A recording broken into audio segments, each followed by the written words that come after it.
नमस्कार, मनी गुरु की इस खास पेशकश में आप सभी का स्वागत है। मैं हूं स्वाति रायना। बजट 2022 काउंटडाउन शुरू हो चुका है। उम्मीदें भी ढेर सारी हैं इस बार के बजट से। और टैक्स पेयर्स को बजट में क्या मिलेगा, क्या उम्मीदें हम लगा सकते हैं इस बार के बजट में। बजट से क्या बचत का रास्ता आपके लिए निकल पाएगा, कैसे ऐसे संभावित ऐलान है जिससे कि बचत भी बढ़ेगी, निवेश को भी बूस्ट मिलेगा। यहाँ पर हम एक आखिरी फाइनल चर्चा करने वाले हैं। कह सकते हैं बजट का ट्रेलर ये हम मनी गुरु में आज हम लोगों के सामने रखने वाले हैं। दो खास मेहमान हैं, जरा उनसे बातचीत करने से पहले उनका परिचय करा देते हैं। हमारे साथ ICAI के पूर्व अध्यक्ष वेद जैन हैं और साथ ही हमारे साथ ध्रुव एडवाइजर्स LLP के पार्टनर कृष्ण मल्होत्रा हैं। वेद जी और कृष्ण जी दोनों का ही बहुत स्वागत एक बार फिर से कर लेते हैं आज के हमारी इस खास पेशकश में। और क्योंकि जो बजट का एक दिन पहले का जो होता है वो भी इम्पॉर्टेंट होता है, क्योंकि वो आर्थिक सर्वेक्षण का दिन होता है जिसको हम इकोनॉमिक सर्वे कहते हैं। और इस बार का इकोनॉमिक सर्वे क्या खास लेकर आया है, इस पर हम शुरुआत में चर्चा करेंगे। छोटा सा मैं आपको एक जो जानकारी है वो दे दूं कि हम जो इकोनॉमिक सर्वे उसकी बात क्यों करते हैं। दरअसल अर्थव्यवस्था का सालाना रिपोर्ट कार्ड होता है इकोनॉमिक सर्वे, और इसमें GDP ग्रोथ का अनुमान रखा जाता है। जो ये इकोनॉमिक सर्वे सामने आया है उसमें जो वित्त वर्ष 2022-23 है उसमें 8 से 8.5% ग्रोथ रहने का अनुमान जताया गया है। और सभी जो सेक्टर होते हैं पूरे सेक्टर का खाका ये होता है, और अर्थव्यवस्था और तमाम जो सेक्टर्स हैं उसके भविष्य की योजनाएं इसमें पेश की जाती हैं। कहा जाता है कि एक तरीके का ट्रेलर होता है जो यहाँ संभावित या थोड़ा बहुत हम इससे एक ब्रॉडर पॉइंट्स ले सकते हैं कि हाँ बजट में क्या कुछ खास निकलकर सामने आ सकता है।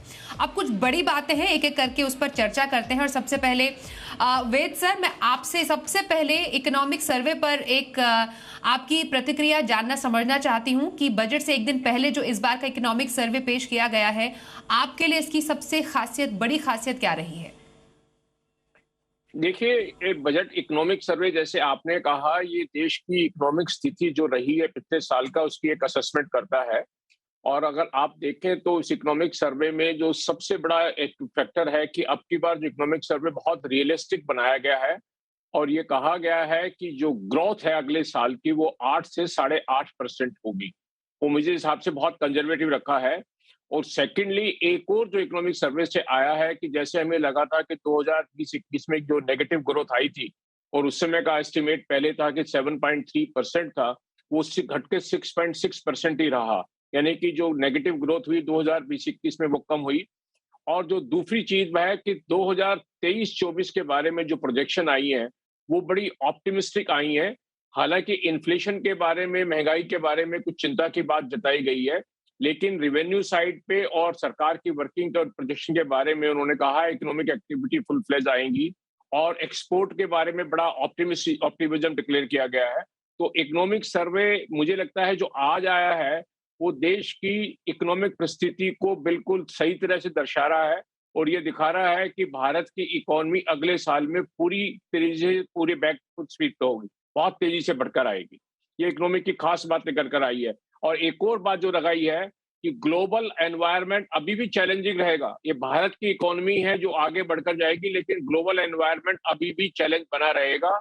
और कमोडिटी के ऊपर इस बात की काफी इशू आ सकते हैं, क्योंकि जो हम इंपोर्ट करते हैं उनको वो बढ़ सकता है। क्रूड के बारे में भी काफी चैलेंजेस आ सकते हैं, लेकिन भारत की इकोनॉमी तेजी से बढ़ेगी और अगले साल की ग्रोथ जो 8% प्लस बताई गई है वो अपने आप में एक बहुत अच्छी बताएगी।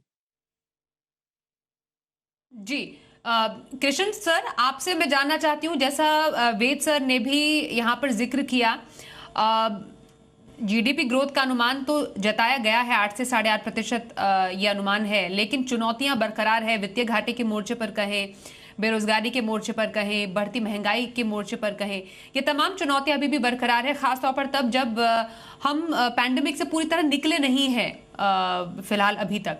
तो आपके लिहाज से इस इकोनॉमिक सर्वेक्षण की सबसे मेन हाइलाइट्स क्या रही हैं?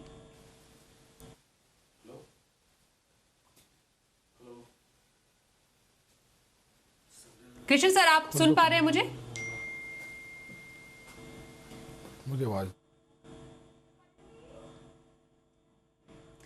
कृष्ण सर, एक बार फिर से आपसे सवाल पूछूंगी, आप मुझे सुन पा रहे हैं? हो रही थी। आपको मेरी आवाज आ रही है? बिल्कुल। मैं अपना सवाल दोहराती हूँ कृष्ण जी आपसे कि जी बिल्कुल आप हम हाँ सुन जी, पा हाँ रहे हैं जी। आपको। मैं आपसे ये जानना चाहती हूँ आपके लिए आर्थिक सर्वेक्षण की मुख्य बातें क्या रही है और चुनौतियों के लिहाज से, और जो मेन बजट पेश होगा वो किस तरीके का खाका इस बार का आर्थिक सर्वेक्षण पेश कर रहा है बजट से पहले? देखिए, जो सर्वे है वो काफ़ी पॉजिटिव दिखा रहा है। जैसे अभी वेज जी ने भी बताया, तो काफ़ी अच्छा जो जीडीपी ग्रोथ है, ओवरऑल इंडस्ट्रियल ग्रोथ 9.2 की दिखा रहे हैं। सर्विस साइड में 8.2 की आ रही है। ओवरऑल जीडीपी की जो 23 की रिपोर्ट है वो 8.5 की ग्रोथ दिखा रहे हैं। और ये भी कहा गया है कि इन्फ्लेशन कुछ कंट्रोल में रहेगा, और अगर इन्फ्लेशन कंट्रोल में रहेगा वो आरबीआई के लिए अच्छा रहेगा कि रेपो रेट उनको इंक्रीज नहीं करना पड़ेगा। तो ओवरऑल आई थिंक दो जो संदेश मिल रहा है वो यही मिल रहा है कि भाई जो कोविड होने के बाद भी जो काफ़ी कंट्रोल में हमारी स्थिति है, ठीक है, वो उसमें इम्पैक्ट तो बिल्कुल पड़ा है, लेकिन उसके बावजूद भी वो अब फिर ट्रैक पे आ गई है। आई थिंक जो एक बड़ा क्लियर जो मैसेज का है और बड़ी एक पॉजिटिव पिक्चर दिखाई गई है। तो आई थिंक ये एक बहुत अच्छा साइन है इकोनॉमिक के पॉइंट ऑफ व्यू से।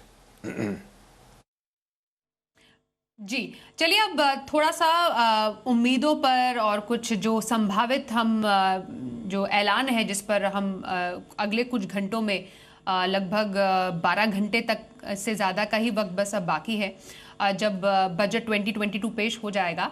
वेद सर, जब आपसे इससे पहले भी हम चर्चा कर रहे थे इसी शो में, तो कुछ आपने भी कुछ मांगे, कुछ प्रस्ताव, कुछ संभावित जो अनाउंसमेंट्स है उस पर चर्चा हमारे साथ की थी, और इसमें सबसे बड़ा जो एक कह सकते हैं उम्मीद है वो पर्सनल टैक्स के मोर्चे पर सामने निकल कर आ रहा है। लेकिन जितने भी एक्सपर्ट से हमारी बात हुई है उनमें से हर कोई चाहता तो है कि हाँ बजट से बचत का रास्ता जरूर निकले, लेकिन सरकार के लिए ये कितना पॉसिबल है? क्योंकि ऑलरेडी जब हम टैक्स स्लैब में अगर कटौती की भी बात करते हैं, क्या वाकई सरकार के पास ये स्कोप है कि वो एक टैक्स स्लैब में रियायत दे, जबकि टैक्स पेयर्स की तादाद उतनी ज़्यादा बढ़ी नहीं है? दूसरी बात ये कि ऑलरेडी एक नया टैक्स सिस्टम सरकार 2 साल पहले लेकर आई, उसको बहुत ज़्यादा लोगों ने फिलहाल अभी अपनाया नहीं है। तो टैक्स स्लैब में रियायत आपको वाकई एक रियलिस्टिक मांग या पूरा होने वाली मांग नजर आ रही है? देखिए स्वाति जी, आज का इकोनॉमिक सर्वे तो ये इस बात को दिखा रहा है कि सरकार के फाइनेंस मिनिस्टर के पास बहुत बड़ा लीवरेज अवेलेबल है। अगर आज आपने देखा होगा इकोनॉमिक सर्वे में उन्होंने कहा है कि collection from revenue has been robust और फिस्कल डेफिसिट पे चैलेंज नहीं आएगा। उन्होंने इन्फ्लेशन को टैग किया है कि हाँ, इन्फ्लेशन के ऊपर एक इशू आ सकता है, और उसी के लिए उन्होंने कहा कि और जो उन्होंने जो और इशू टैग किए हैं वो फिस्कल कंसोलिडेशन की बात भी की है। तो मेरा मानना है कि इस वर्ष 2022-23 के बजट में वित्त मंत्री के पास पूरा स्कोप है कि इस टाइप की छूट और कंसेशन देने का। और मैं आपको 2 बातें कहूंगा कि जिस समय ये पर्सनल एग्जम्पशन है, आपने कहा ना कि वो पुराना 2 साल पहले एक नया स्ट्रक्चर दिया था, और हमारा अनुभव रहा है कि 2021-22 में जो लोगों ने अपनी इनकम टैक्स की रिटर्न भरी है उसमें उसको ऑप्ट नहीं किया है। उसका कारण है कि पर्सनल एग्जम्पशन एक ऐसी चीज है जो हर व्यक्ति को चाहिए, और वो पर फोर्स है। अगर सैलरी एम्प्लॉय है तो स्टैंडर्ड डिडक्शन उसे चाहिए, क्योंकि वो घर वहां ऑफिस जाता है तो खर्चा करता है जाने का, आने का, वर्किंग करने का। इसी तरह से हाउस रेंट अलाउंस की जो डिडक्शन है, जो उसकी सोशल सिक्योरिटी के लिए प्रोविडेंट फंड की डिडक्शन है, जो लाइफ इंश्योरेंस का प्रीमियम है, जो बच्चों की ट्यूशन फीस है, वो तो डिडक्शन चाहिए। हाउसिंग लोन के इंटरेस्ट की जो एग्जम्पशन है वो चाहिए। ये पर्सनल एग्जम्पशन डिडक्शन से हमें टिंकर नहीं करना चाहिए। हम इसको रेस्टोर कर सकते हैं, और जो नया आपने टैक्स रेट स्ट्रक्चर 2 साल बनाया था वो लगा सकते हैं। तो आप सबसे बड़ा वित्त मंत्री जी के पास आज की डेट में अगर आप वो पुराने वाली उसी रेट को मान के चला जाए, और ये कुछ जो एग्जम्पशन है जैसे एटीसी वगैरह की है वो रेस्टोर की जाए, वो की जा सकती हैं। और दूसरा ऑप्शन है कि आपने जो 2.5 लाख रुपए की थ्रेशोल्ड रखी है, जिसे हम सब्सिस्टेंस अलाउंस की तरह एक एग्जम्पशन मानते हैं, जो देश के हर देश में जहां इनकम टैक्स है वहां इसकी छूट मिलती है, उसको भी इन्फ्लेशन के साथ बढ़ाने की जरूरत है। 2.5 लाख को हमने 5 साल पहले का बढ़ाया था, वो उसके बाद बढ़ाया नहीं कभी भी। 2.5 से 5 पे टैक्स लगता है, तो उसको बढ़ाया जा सकता है। और टैक्स रेट को जो हमने स्टीप किया हुआ था, जिसको कि वित्त मंत्री जी ने 2 साल पहले ठीक करने की कोशिश की थी, ये होता है कि जैसे 2.5 से 5 तो 5%, और 5 से 10 पे एकदम 20% चला जाता है, और 10 से ऊपर एकदम 30 चला जाता है। ये बड़ी स्टीप है। Income tax, personal income tax particularly हमेशा प्रोग्रेसिव होता है, जैसे जैसे आप अर्निंग ज्यादा करते हैं आपकी कैपेसिटी टू पे बढ़ती है। तो इसलिए जरूरत है कि हम इस 2.5 लाख वाले स्लैब को बढ़ा दें, 3 ले आए, 3.5 ले आए, डिपेंडिंग अपॉन कि वित्त मंत्री के पास लिवरेज कितना बचता है। उसके बाद एक स्लैब लेकर आए 5% का, उसके बाद एक 10% का, एक 15% का, लेकिन उन छूट को नहीं विड्रॉ करें। वो छूट देनी बहुत जरूरी है, स्टैंडर्ड डिडक्शन हो, चाहे वो पब्लिक प्रोविडेंट फंड की हो, प्रोविडेंट फंड की हो, क्योंकि वो टैक्स पेयर को अपनी सोशल सिक्योरिटी के लिए जरूरी चाहिए। दूसरा, कोरोना ने हमें सिखा दिया कि हेल्थ कितनी इंपॉर्टेंट सब्जेक्ट है। हर व्यक्ति का खर्चा इन 2 सालों में बढ़ा है, किसी ना किसी बीमारी से, पर्टिकुलर कोरोना ने खर्चे बढ़ाए हैं। तो आपको कहीं ना कहीं मेडिकल एक्सपेंसेस के नाम की छूट एक नागरिक को देनी पड़ेगी, क्योंकि वो उसका एक नेसेसिटी है, वो उसकी कोई लग्जरी नहीं है, वो उसकी छूट देनी पड़ेगी। तो आपको हर व्यक्ति को ये कहना चाहिए कि अगर वो मेडिकल पे जो एक्सपेंसेस करता है, पहले जैसे छूट 15,000 रुपए तक की होती थी सैलरीड की, तो मैं कह रहा हूँ सैलरीड के अलावा हर व्यक्ति को मेडिकल एक्सपेंसेस की 15 से 25,000 रुपए साल की छूट देनी चाहिए कि अगर वो खर्चा करता है तो करता है।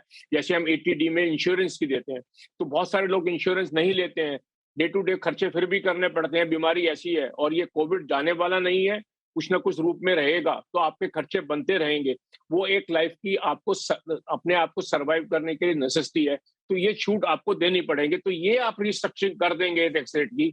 मुझे लगता है वित्त मंत्री जी के पास जैसे आज का इकोनॉमिक सर्वे आया है, वो इंडिकेट करता है कि यस, कि कलेक्शन फ्रॉम रेवेन्यू बहुत रोबस्ट रही है और इसलिए इस समय किया जाता है। मेरा एक दूसरा अनुमान भी है कि जब आप इस टाइप की छूट देते हैं, थ्रेशोल्ड बढ़ाते हैं, तो टैक्स की कलेक्शन कम नहीं होती, क्योंकि टैक्स पेयर के हाथ में जब हम पैसा ज्यादा देते हैं, वो खर्चा करता है, और वो खर्चा करता है तो दूसरे की इनकम बनती है, उसके हाथ में जीएसटी की लायबिलिटी क्रेडिट होती है जिससे वो करता है, तो वो फिर सरकार के पास घूम के दोबारा से आता है, उससे एम्प्लॉयमेंट जनरेट होती है, जिसको नौकरी मिलती है तो फिर वो टैक्स देगा, वो बाजार में परचेज करने जाएगा, वो अपनी एक डिमांड क्रिएट करेगा और उसकी इनकम जनरेट होगी और सरकार को फिर टैक्स मिलेगा। तो ये एक वित्त मंत्री जी का इकोनॉमिक अगर एंगल से देखा जाए तो टैक्स में छूट इस तरह की कभी रिवेन्यू कम नहीं करेगी, और ये बेहतरीन मौका है कि इस समय इसकी छूट की जाए।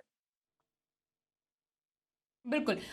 इनफैक्ट कृष्ण सर, मैं वेद जैन जी की ही बात से आगे बढ़कर आपसे समझना चाहती हूँ कि जब हम टैक्स स्लैब की बात करते हैं, जैसा वेद जी कह रहे हैं कि उसको थोड़ा सा और उसमें रियायत देने की ज़रूरत है, और छूट जो है अभी एग्जिस्टिंग फॉर्म में उनको ख़त्म नहीं की जाए, क्योंकि मेडिकल छूट हमें मिलती है, हाउस रेंट अलाउंस है, बहुत सारी छूटें जिसमें आज के दौर में लोगों को ज़रूरत है। और शायद यही वजह रही पिछले 2 साल में जब नया टैक्स सिस्टम लाया भी गया, उसके बाद तो हमें कोविड काल में चले गए, और शायद बहुत ज़्यादा ल्यूक्रेटिव नया टैक्स रिजीम लोगों के लिए नहीं रहा, क्योंकि उसमें कोई छूट ही नहीं है और लोगों को चाहिए मेडिकल में छूट या बाकी तमाम जो छूट अभी पुराने मौजूदा टैक्स सिस्टम में मिल रही हैं।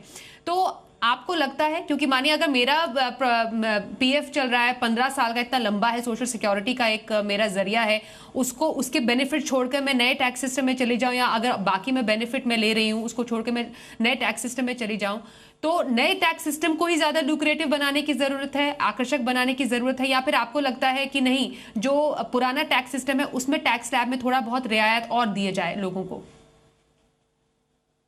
देखिए, जैसे वेद जी ने कहा, मैं तो एक जनरली एक बात कहूँगा कि जो अभी सिस्टम चल रहा है, अभी आप कुछ नया सिस्टम को नहीं ला सकते हैं।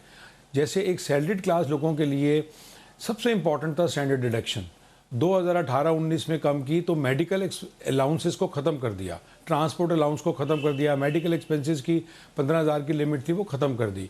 तो उसलिए वो जब 2 लिमिट ख़त्म करके 40,000 की, फिर 2020 में 50,000 की, अब हम देख रहे हैं कि अब इतने इतने एक्सपेंसेस इंक्रीज़ हो गए हैं कॉस्ट में, इन्फ्लेशन आने की वजह से एक सैलरीड क्लास के लिए कोई एक्सपेंसेस क्लेम करने का साधन नहीं है।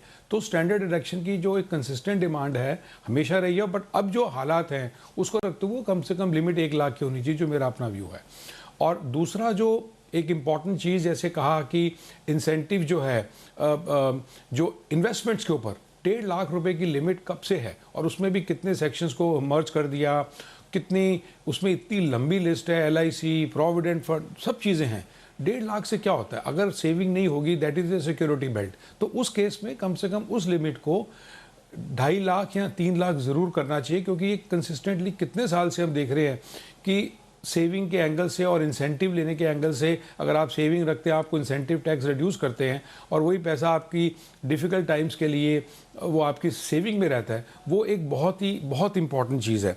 और फिर उसके बाद जो स्लैब के अंदर, जहाँ तक जैसे कहा, अब आप देखें कि इंडस्ट्री के अंदर स्लैब की लिमिट को नई इंडस्ट्री खुलेंगी 15% कर दिया, रेट रिड्यूस करके विद कि आप सब इंसेंटिव नहीं लेंगे तो 22% कर दिया।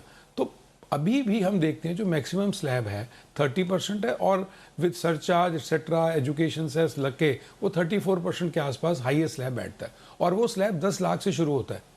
कम से कम 10 लाख की लिमिट को बढ़ा के 20 या 25 कीजिए, उसके बाद हाईएस्ट स्लैब लगाइए। एक वो टिंकरिंग करने की ज़रूरत है, दैट इज़ वन। और दूसरा, जैसे कहा कि 5 के बाद सीधा एक स्लैब में टिंकरिंग ज़रूर करनी है और 2.5 लाख की लिमिट को भी इनिशियली 2.5 लाख की लिमिट बढ़नी चाहिए, नंबर 1। और नंबर 2 कि हाईएस्ट स्लैब रेट की जो लिमिट 10 लाख से शुरू होती है वो कम से कम 20 या 25 लाख करनी चाहिए, जिसमें उनको लोगों को एटलीस्ट जो हायर टैक्स देना पड़ेगा वो एक अच्छी इनकम होने के बाद होना पड़ेगा। 10 लाख की लिमिट आज के अकॉर्डिंगली बिल्कुल उसकी कोई अहमियत नहीं है। और जो लास्टली जो मेडिकल की आप बात कर रहे हैं, आज 80D के अंदर इंश्योरेंस अगर आप पे करते हैं तो 25,000 तक का मिलता है और 50,000 की सीनियर सिटीजन्स के ऊपर होती है।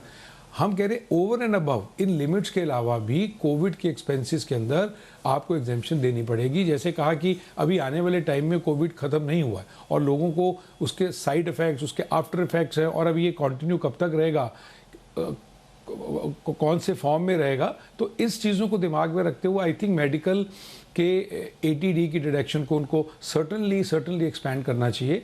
आई थिंक इंडिविजुअल के लिए खासकर, क्योंकि उसके पास और कोई ना क्लेम करने का साधन है, ना उसके पास कोई एक्सपेंसेस क्लेम कर सकता है। तो आई थिंक, और जैसे प्रोविडेंट फंड की कहा कि सर्टनली उसकी लिमिट जो लास्ट ईयर रिड्यूस कहा था कि 2.5 तक ही होगी, वो नो डाउट वो सर्टनली इंक्रीज होनी चाहिए, वो इंडस्ट्री की शुरू से डिमांड रही है। तो आई थिंक ये सब पॉइंट्स, बल्कि लोग तो कह रहे हैं कि वर्क फ्रॉम होम अब एक तरह का कल्चर बन गया है। जब आप घर पे काम करते हैं, इलेक्ट्रिसिटी, आपका एयर कंडीशनिंग, ये सब चीज़ें, आपका एक घर में पूरा ऑफिस बनाना पड़ता है, उसके अलग एक्सपेंसेस होते हैं। तो एक नया allowance, work from home allowance शुरू करना चाहिए। तो ये जो डिमांड्स हैं लोगों की प्रॉब्लम्स फेस करने के बाद इस पीरियड में, ये एक जेन्युइन डिमांड, और खासकर सैलरीड क्लास, क्योंकि वो एक कॉमन है, उसके पास और कोई जरिया नहीं एक्सपेंसेस को क्लेम करने का।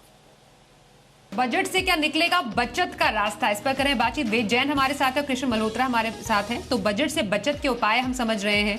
बजट 2022 से क्या खास निकलकर सामने आ सकता है? बहुत कम वक्त बाकी है, मतलब काउंटडाउन बजट का शुरू हो चुका है और ये आखिरी चर्चा हमारी है। उसके बाद तो हम बजट के बाद की बारीकियों को डिकोड कर रहे होंगे कल इसी समय। वेद सर, मैं थोड़ा समझना आपसे चाहती हूँ, क्योंकि कृष्ण मल्होत्रा जी ने जिस एक मुद्दे पर बात खत्म की थी वही मैं आपसे आगे समझना चाहती हूँ। वर्क फ्रॉम होम अलाउंस का काफी ज्यादा इस बार जोर चल रहा है। इनफैक्ट जब पिछला बजट पेश होने वाला था तब भी वर्क फ्रॉम होम अलाउंस की बात हो रही थी, हालांकि उस पर कोई चर्चा हुई नहीं बजट में, लेकिन अब तो एक न्यू नॉर्मल की तरह इसको देखा जा रहा है। आपको लग रहा है ये एक्चुअली एक नया कल्चर के तौर पर सामने आ सकता है और वाकई वित्त मंत्री इस पर विचार कर सकते हैं कि वर्क फ्रॉम होम अलाउंस जैसा कोई अलाउंस होना चाहिए? ये एक्सेप्टेबल है इंडस्ट्री में या कॉर्पोरेट्स में कि हाँ वर्क फ्रॉम होम अलाउंस जैसा भी एम्प्लॉयज को कुछ दिया जाना चाहिए? देखिए, वर्क फ्रॉम होम कल्चर तो आ गया है, क्योंकि हमने देखा है 2020, 21 और 21-22 में अब बहुत सारे एम्प्लॉयज जितने हैं वो घर से काम कर रहे हैं। ये कहना कि कल्चर नहीं आया ये तो गलत हो जाएगा, कल्चर तो आया हुआ है। अब जब वर्क फ्रॉम होम एम्प्लॉय करता है तो ये मान के चलिए कि वो सारा खर्चा एम्प्लॉय बियर करता है। घर में जब वो बैठता है, जिस चेयर पे, टेबल पे, कुर्सी पे बैठता है, जो अपने घर की अपना कंप्यूटर यूज करता है, जो अपना एयर कंडीशनिंग यूज करता है, वो सारे घर से करता है। अगर ऑफिस में जाता है तो ऑफिस का सारा फर्नीचर, एयर कंडीशन यूज होता है। ऑफिस का पीएन होता है जो चाय पिलाता है। ऑफिस में जो चाय आती है वो दफ्तर के खर्चे में जाती है, जो स्नैक्स आते हैं वो ऑफिस में आते हैं, और उसकी सबको बिजनेस की डिडक्शन मिलती है। और एम्प्लॉय के हाथ में कोई इसकी एडिशन नहीं है, उसके नाम की सब सारी छूट है कि जो आपको स्नैक्स वगैरह, टी अगर ऑफिस में सर्व की जाती है वो आपके पर्क्स नहीं माने जाते। अब वो घर के बियर करता है। तो ये सारे ऑफिस के काम करते हुए वक्त करता है। इंटरनेट का जो कनेक्शन है वो अपने यहाँ से यूज करता है सारा। तो इसके लिए ये मान के चलिए एम्प्लॉय खर्चा तो कर ही रहा है घर से। अगर आज की डेट में एम्प्लॉयर उस खर्चे को रिइंबर्स करे एम्प्लॉइज को, क्योंकि वो एम्प्लॉय का जो खर्चा कम हो गया एम्प्लॉयर का अपने ऑफिस में, और एम्प्लॉय को वो रिइंबर्स करता है, तो स्वाभाविक है वो एम्प्लॉय की इनकम नहीं है। तो इसलिए ये सोचने की बात है, क्योंकि ये जो कल्चर नया डेवलप हो गया है वर्क फ्रॉम होम का, तो इसको कहीं ना कहीं आपको उसकी छूट देनी पड़ेगी, क्योंकि ये पहले होराइजन में नहीं था, ना किसी ने सोचा कि ऐसा भी कोई खर्चा हो सकता है वर्क फ्रॉम होम का।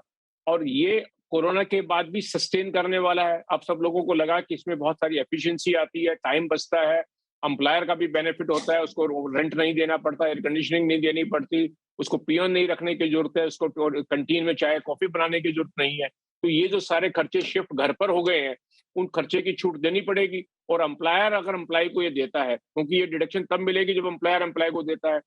अब इसका कोई रिइंबर्समेंट एक्चुअल तो हो नहीं सकता, ये तो एक अलाउंस बनाया जाएगा डिपेंडिंग अपॉन कि कौन एम्प्लॉय कितना घर से काम करता है। और वो कह दे कि वो सरकार ये कह दे कि भाई हर एक व्यक्ति को, अगर किसी को एम्प्लॉयर इस टाइप का 15,000, 20,000 या 25,000 पर मंथ देता है, तो सालाना जो अलाउंस होगा, एक ओवरऑल सालाना फिक्स भी किया जा सकता है, जैसे स्टैंडर्ड डिडक्शन की हुई है। इसी की तरह में एक अलग 1,20,000 रुपए का या 2 लाख रुपए का कोई ऐसा अलाउंस बनाया जा सकता है कि वर्क फ्रॉम होम का डिपेंडिंग अपॉन सैलरी की कितनी सैलरी का कितना परसेंट हो सकता है, वो दिया जा सकता है। और उसकी छूट मिलनी चाहिए, स्वाभाविक है, क्योंकि ये एम्प्लॉय की जो सैलरी है वो ग्रॉस सैलरी टैक्स होती है। आज की डेट में अगर कोई ऐसा अलाउंस मिलता है, अगर कोई एक्ट में छूट नहीं है, तो वो टैक्स हो जाएगा, तो उसके नाम की कहीं ना कहीं छूट देनी पड़ेगी। अभी कृष्ण मल्होत्रा जी कह रहे थे पहले ट्रांसपोर्ट अलाउंस मिलता था, अब वो ट्रांसपोर्ट अलाउंस तो मिल नहीं रहा आज की डेट में, तो उसके नाम की कहीं ना कहीं छूट देने की जरूरत है आपको, कहीं ना कहीं कि जो एम्प्लॉय खर्चा कर रहा है। तो ये मुझे उम्मीद है कि इस बार वित्त मंत्री जी इस बात को रियलाइज करेंगी कि हाँ, एक एम्प्लॉय को खर्चा करना पड़ता है वर्क फ्रॉम होम का, और ये कल्चर नया डेवलप हो गया है और ये कंटिन्यू करेगा। और हमें एनकरेज करना चाहिए, क्योंकि ये सबके लिए एफिशिएंसी इंप्रूव करता है, वर्किंग इंप्रूव करता है, एम्प्लॉयर की भी, एम्प्लॉय की भी एफिशिएंसी बढ़ाता है। तो इसको प्रमोट करने के लिए ऐसा अलाउंस देने की जरूरत है और इसके एग्जेम्पशन देने की जरूरत है। जी। और इनफैक्ट सर, वेद सर, मैं आपसे निवेश, जैसे म्यूचुअल फंड निवेश है, इस पर ज्यादा चर्चा हो नहीं पाई, लेकिन फिर भी एलटीसीजे को लेकर तो हर एक बजट में कोई ना कोई ऐलान की उम्मीद की जाती है। आपके राय में एलटीसीजी या फिर म्यूचुअल फंड निवेश को बूस्ट देने के लिए कुछ संभावित ऐलान या कैसे ऐलान होने चाहिए? देखिए, दो बातें बहुत जरूरी हैं आज की डेट में, जो हमें बजट के अंदर रियलिटी और इनकम टैक्स को ग्राउंड रियलिटी मान के चलना चाहिए। आज की डेट में इनकम टैक्स में एक 10,000 रुपए की बैंक इंटरेस्ट की छूट मिलती है साधारण नागरिक को, और 50,000 रुपए की छूट मिलती है एक सीनियर सिटीजन को। वो सिर्फ बैंक इंटरेस्ट के नाम की मिलती है। तो उस छूट के अंदर आज की डेट में ये फोर्स करना कि आपको सिर्फ जब बैंक से इंटरेस्ट मिलेगा वो एग्जेम्पशन मिलेगी, आप म्यूचुअल फंड में निवेश करेंगे या डिविडेंड शेयर में करेंगे वो नहीं मिलेगा, गलत हो जाएगा, क्योंकि बैंक के इंटरेस्ट बहुत कम हो गए हैं, 4-4.5% के बैंक इंटरेस्ट रह गए हैं। अगर किसी को म्यूचुअल फंड से 7%, 7.5%, 8% की रिटर्न मिलती है, डिविडेंड से कोई 10%, 12% की मिलती है, तो उसको भी इसके अंदर समावेश किया जा सकता है, अगर आपको छूट ज्यादा बढ़ानी नहीं है। तो 10,000 रुपए की जो साधारण नागरिक को मिलती है, उसमें डिविडेंड और म्यूचुअल फंड के यूनिट्स करने लेने। सेकंड बात जो कैपिटल मार्केट की है, देखिए वो एक हमेशा डिमांड रहती है कि भाई ये इस टाइप के, क्योंकि हमें कैपिटल मार्केट को बढ़ावा देना है और उसको प्रमोट करने के लिए जरूरत है कि छूट देने की। लेकिन मेरा आज की डेट में मानना है, देखिए वित्त मंत्री को भी कहीं ना कहीं एक अपने आप के ऊपर वो कहीं ना कहीं उनकी भी एक मजबूरी होती है कि वो इतनी ज्यादा छूट नहीं दे सकती कि जिससे घाटा बढ़ जाए और रेवेन्यू कलेक्शन गिर जाए। तो जब हमारी डिमांड है कि भाई लोग सभी की पर्सनल छूट बढ़ानी चाहिए, वर्क फ्रॉम होम अलाउंस देना चाहिए, स्टैंडर्ड डिडक्शन बढ़ानी चाहिए, मेडिकल एक्सपेंसेस की छूट देनी चाहिए, तो मैं कहूंगा ये शायद मुश्किल होगा आज की डेट में कि म्यूचुअल फंड और कैपिटल गेन की इनकम को एक्सेप्ट किया जाए। ये शायद थोड़ा मुश्किल होगा। जी, और आखिरी में कृष्ण सर आपसे एक छोटा सा एक जवाब इसी पर लेना चाहूंगी। म्यूचुअल फंड निवेश को जब बूस्ट की बात करते हैं या फिर म्यूचुअल फंड टैक्सेशन में कुछ रियायत की बात करते हैं, तो आपके हिसाब से क्या किया जाना चाहिए क्रिस्पली? सॉरी, आवाज नहीं आ रही मैडम, जरा थोड़ा सा मैं सुन नहीं पाया। म्यूचुअल फंड में टैक्सेशन को लेकर इक्विटी टैक्सेशन में कुछ रियायत की आप उम्मीद कर रहे हैं? नहीं, उसमें मुझे ऐसा कुछ एक्सपेक्टेशन नहीं रखता, बल्कि जो अभी उन्होंने लॉन्ग टर्म के कैपिटल गेन के ऊपर जो भी प्रोविजंस हैं वो यही एक्सपेक्टेड है कि वो मेंटेन होने चाहिए। उसमें कोई भी टिंकरिंग नहीं करनी चाहिए कि उसको और इंक्रीज कर दिया जाए, क्योंकि उसका एडवर्सली इम्पैक्ट हो सकता है मार्केट पे।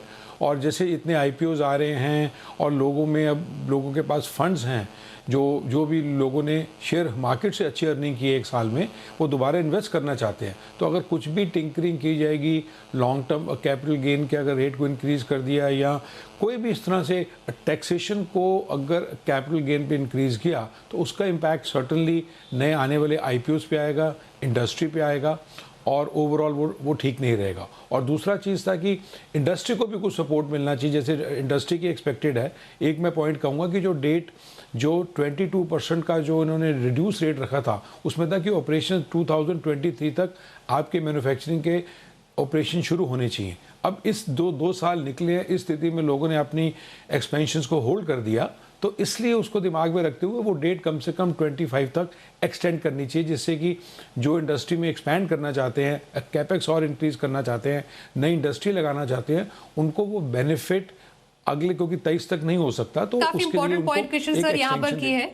बिल्कुल, तो बहुत सारे यहाँ पर पॉइंट्स हैं जिसको कवर किए जाने की जरूरत है। अब तो बिल्कुल सील हो चुका है, बजट का जो ऐलान का पूरा खाका है वो सील हो चुका है, बस अनाउंसमेंट होने की देर है। बहुत शुक्रिया आपका करेंगे वेद सर और कृष्ण जी हमारे साथ मनी गुरु के इस प्री बजट शो में शामिल होने के लिए।